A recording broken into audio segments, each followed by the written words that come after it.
आज का वीडियो बहुत ही खास है क्योंकि आज की वीडियो में हम सामान्य विज्ञान के लगभग 100 प्रश्नों पे चर्चा करेंगे।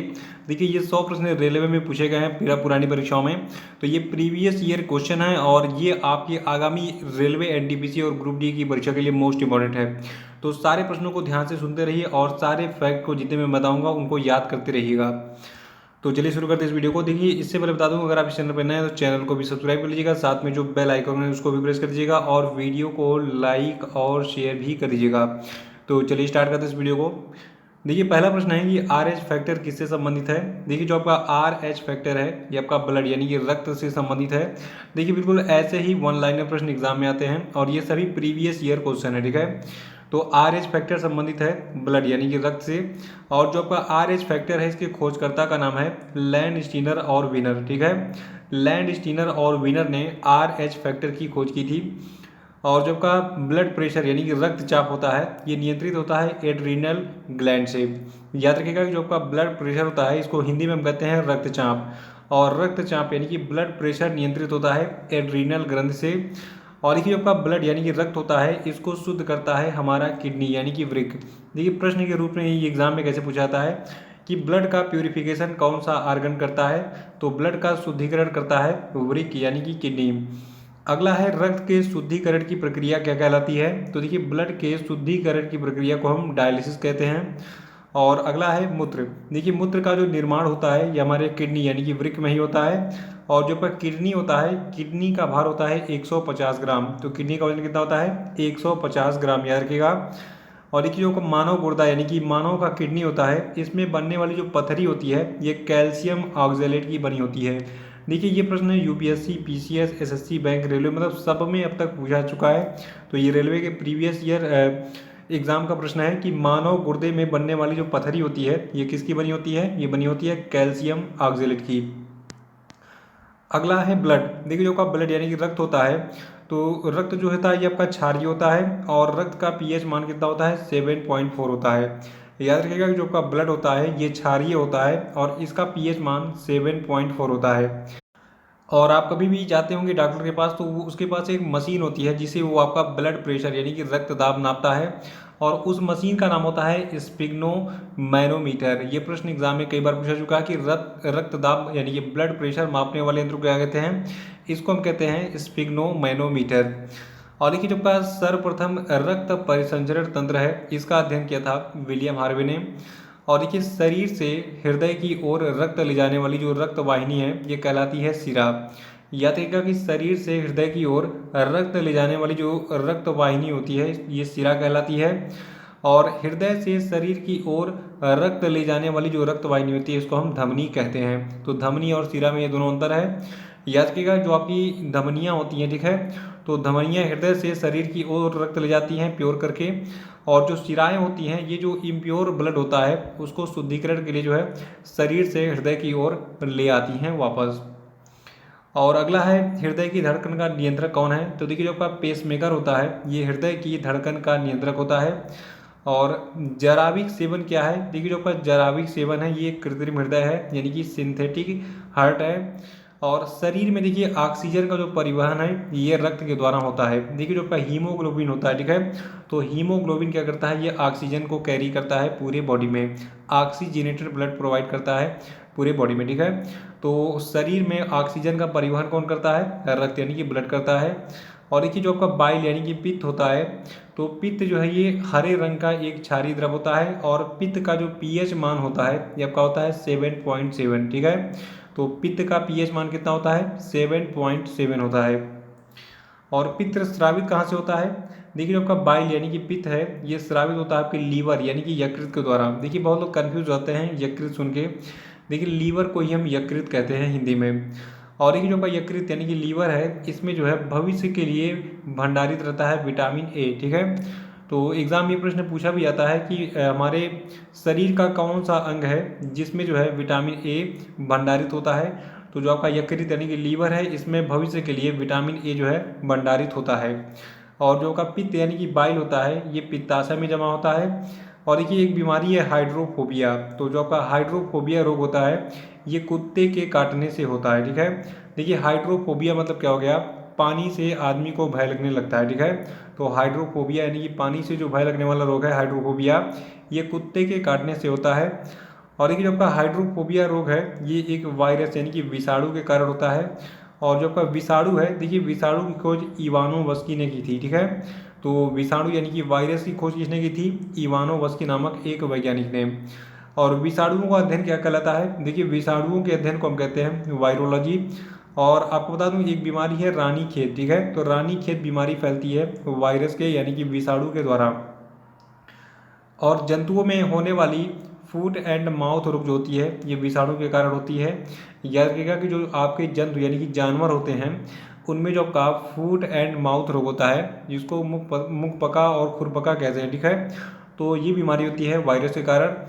और देखिए कवकों यानी कि जो आपके फंजाई होती है, ठीक है। देखिए कवक को अंग्रेजी में कहते हैं FUNGI, ठीक है। फंगी कुछ लोग बोलते हैं, कुछ लोग फंजाई बोलते हैं।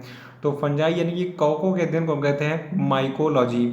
और शैवाल जो होते हैं इनको अंग्रेजी में हम कहते हैं एल्गी, ठीक है।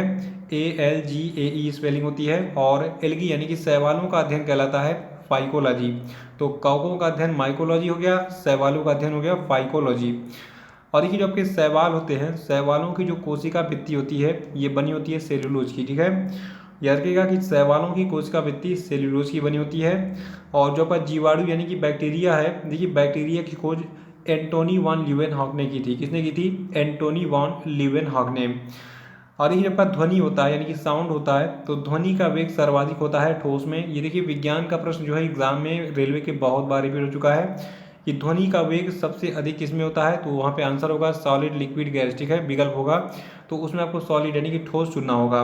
तो ठोस में ध्वनि का वेग सर्वाधिक होता है। और देखिए जो आपकी ध्वनि की गति है ये सबसे कम होती है हवा में। और ध्वनि की चाल जो होती है, देखिए ध्वनि की चाल होती है 760 मील प्रति घंटा। और देखिए ताप बढ़ने से ध्वनि की चाल बढ़ती है। याद रखिएगा कि अगर टेम्परेचर बढ़ा दिया जाए यानी कि तापमान बढ़ा दिया जाए तो ध्वनि की चाल बढ़ जाएगी। और देखिए जो आपका एयर यानी कि वायु होता है ये कई सारे गैसों का मिश्रण होता है।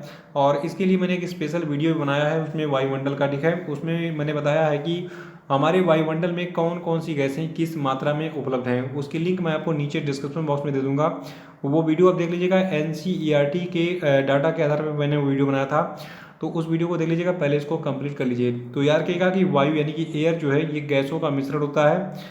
और वायु जो है इसका उदाहरण है गैस का गैस में विलयन, ठीक है। यानी कि कई सारे गैसों का मिक्सचर क्या होता है? आपका वायु होता है। देखिए हवा में ध्वनि का वेग होता है 332 मीटर प्रति सेकेंड। याद रखिएगा हवा में ध्वनि का वेग होता है 332 मीटर प्रति सेकेंड। और जो आपकी ध्वनि है, देखिए ध्वनि तीव्रता की इकाई है डेसीबेल। यानी कि ध्वनि को हम किससे मापते हैं? डेसीबेल से नापते हैं। एग्जाम में यही प्रश्न घुमा घुमा के कई बार पूछा है कि निम्नलिखित में से किस इकाई से हम ध्वनि की तीव्रता मापते हैं? तो ध्वनि की तीव्रता की इकाई क्या है? डेसीबेल है, याद रखिएगा। हवा का जो वाष्प घनत्व होता है ये आपका होता है 14.4, ठीक है। हवा का जो वाष्प घनत्व है ये कितना होता है? 14.4। और प्रकाश वर्ष जो है ये दूरी का मात्रक है। और ये प्रकाश वर्ष जो आपका होता है, देखिए इससे हम जो है खगोलीय दूरी मापते हैं। यानी कि सूर्य से पृथ्वी की दूरी मापना है तो इसको हम लाइट ईयर यानी कि प्रकाश वर्ष में मापेंगे, ठीक है। तो अगर कभी भी एग्जाम में पूछे कि प्रकाश वर्ष किसका मात्रक है तो ये दूरी का मात्रक है। और एक प्रकाश वर्ष किसके बराबर होता है? देखिए एक प्रकाश वर्ष बराबर होता है 9.46 गुणे 10⁻12 किलोमीटर, या फिर 9.46 इंटू 10⁻15 मीटर, ठीक है। तो किलोमीटर और मीटर दोनों में यहाँ पे लिखा गया है, आप इसको नोट कर सकते हैं। नोट करके क्या कर सकते हैं? इसको तुरंत नोट कर लीजिए, एग्जाम के लिए इंपॉर्टेंट है। और देखिए दूरी मापने की जो सबसे बड़ी इकाई होती है ये आपकी पार्सेक होती है। जड़ों के रूपांतरण है मूली और गाजर, ठीक है।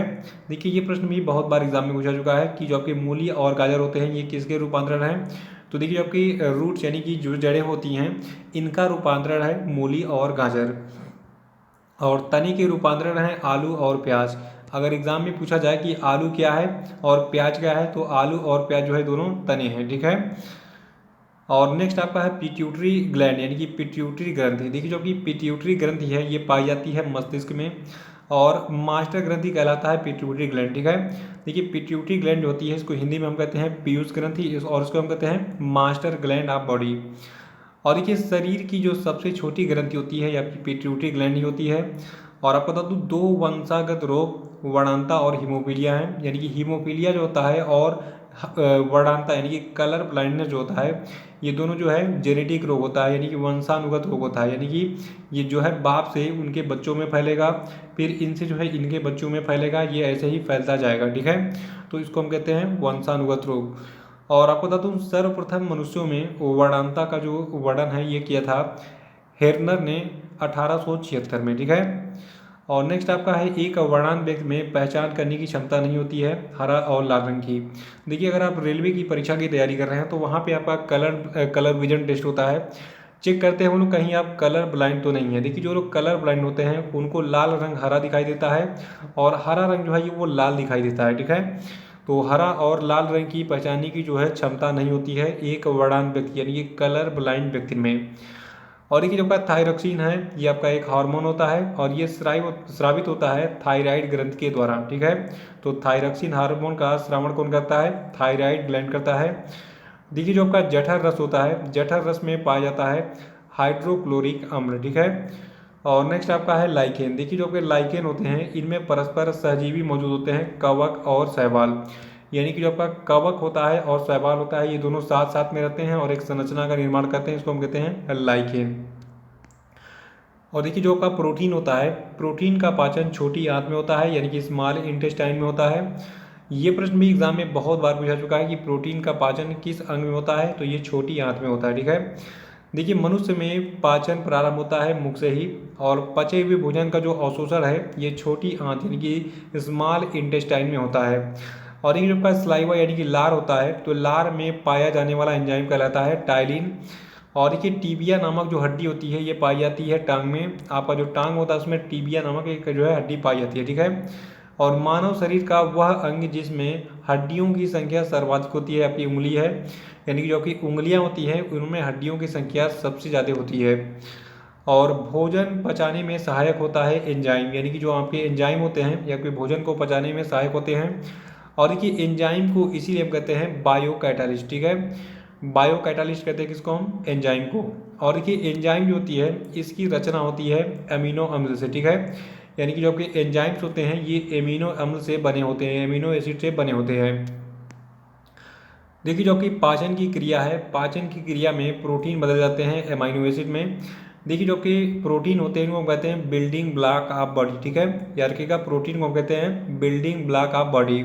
और प्रोटीन किससे बने होते हैं? देखिए, कई सारे छोटे छोटे अमाइनो एसिड जो है ये मिलते हैं और बनाते हैं प्रोटीन को। ठीक है, तो प्रोटीन जो है, देखिए होता क्या है, जब हम प्रोटीन को लेते हैं, खाते पीते हैं, जो भी करते हैं, तो जब हमारी छोटी आंत में जाता है तो ये छोटे छोटे टुकड़ों में अमाइनो एसिड में फिर से कन्वर्ट हो जाता है और उसके बाद जहाँ ज़रूरत होती है बॉडी में ये वहाँ पे फिर चला जाता है।